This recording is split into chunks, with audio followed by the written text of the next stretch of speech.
BJP और JJP ने प्रदेश के हर वर्ग का अपमान किया है, इसलिए हर वर्ग सत्ताधारियों से नाराज है, जिसके चलते उन्हें विरोध का सामना करना पड़ रहा है। यह कहना है राज्यसभा सांसद एवं रोहतक लोकसभा क्षेत्र से कांग्रेस प्रत्याशी दीपेंद्र सिंह हुड्डा का। दीपेंद्र सिंह हुड्डा बहादुरगढ़ के दर्जन भर गांवों में चुनाव प्रचार करने पहुंचे थे। यहां पत्रकारों से बातचीत करते हुए उन्होंने एक तरफ जहां भाजपा सरकार पर निशाना साधा, तो दूसरी तरफ जननायक जनता पार्टी की नेत्री नैना चौटाला का आक्रामक विरोध होने पर अपना बयान भी दिया।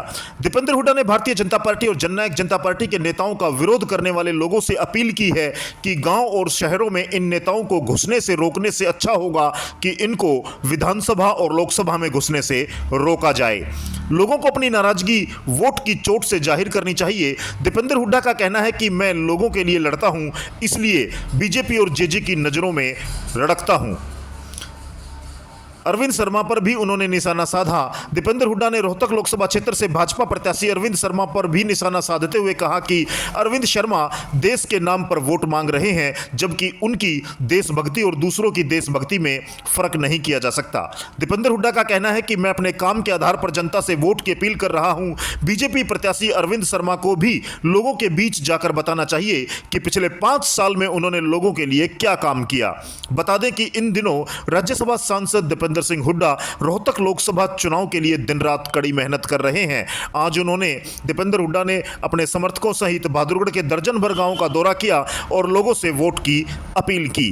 दीपेंद्र हुड्डा की जनसभाओं में भारी जन सैलाब उमड़ता हुआ दिखाई दिया और जगह जगह दीपेंद्र हुड्डा को युवाओं द्वारा तोला गया। साथ ही दीपेंद्र हुड्डा को शक्ति की प्रतीक गदा भेंट कर जगह जगह सम्मानित भी किया गया। बुजुर्गों ने सर पर हाथ रखकर दीपेंद्र को जीत का आशीर्वाद दिया। वहीं बुजुर्ग महिलाओं ने दीपेंद्र हुड्डा को गले लगाकर पुचकाकर उनको अपना आशीर्वाद प्रदान किया। ज्ञात हो कि दीपेंद्र सिंह हुड्डा दिन रात पसीना बहा रहे हैं और उनके इस प्रचार का असर जनता पर पड़ता दिखाई दे रहा है।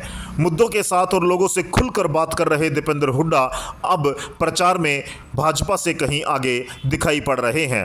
दीपेंद्र हुड्डा की नेक छवि, उनकी ईमानदारी, शराफत अब लोगों की जुबान पर चर्चा बन चुकी है।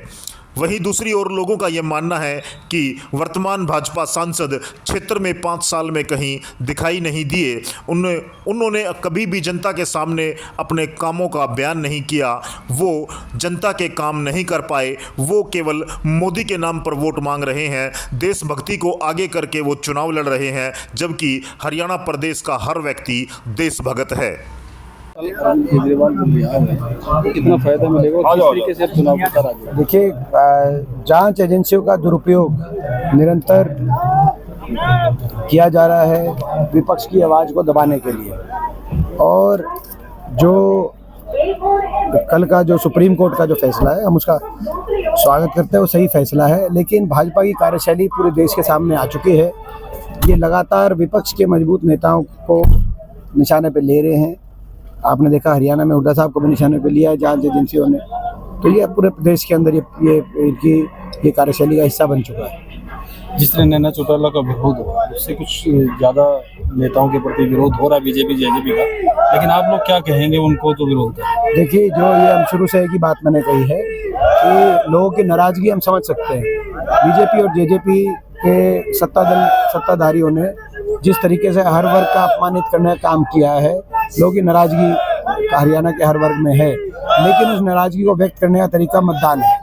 मतदान में वोट की चोट से अपनी नाराजगी को व्यक्त किया जाए, और किसी गांव शहर में किसी को घुसने से रोकने से ज़्यादा महत्वपूर्ण लोकसभा और विधानसभा में भाजपा और जसपा के नेताओं को जाने से रोका जाए। आपने कहा कि मैं इन लोगों की नज़रों में रड़कता हूँ, क्यों, आखिर क्या इस तरह की वजह है? वो तो सबको पता है, क्योंकि यहाँ रोहतक लोकसभा सीट केवल एक सांसद का चुनाव नहीं है, ये हरियाणा की राजनीति की दिशा तय करने वाला चुनाव रोहतक लोकसभा में लड़ा जा रहा है। रोहतक लोकसभा की जीत केवल एक सांसद नहीं, हरियाणा की अगली सरकार बनाने का काम करेगी। ये इसीलिए भाजपा के निशाने पर मैं हूँ। लगातार 10 साल से भाजपा से और इन तानाशाही ताकतों से ईमानदारी से मैंने हर वर्ग की लड़ाई लड़ी है, इसीलिए इनके मैं निशाने पर हूँ। मैं हर वर्ग के लिए लड़ता हूँ सत्ता दल से, इसीलिए मैं इनको रड़कता हूँ। जिस तरीके से अरविंद शर्मा देश के नाम पर, मोदी के नाम पर वोट मांगते हैं, आप अपने काम के नाम पर वोट मांग रहे हैं, तो क्या यही फर्क है जो लोगों में आपको पॉपुलर किया? देखिए, हमारा जो है, मैं समझता हूँ कि आप वो भी अपना काम बताएं। देश तो सबका है, देश के लिए सभी ने कुर्बानियाँ दी हैं। मैं जो है समझता हूँ कि देशभक्ति में फ़र्क नहीं किया जा सकता। काम अपना बताएं, वो भी बताएं, हम भी बता रहे हैं। ठीक है।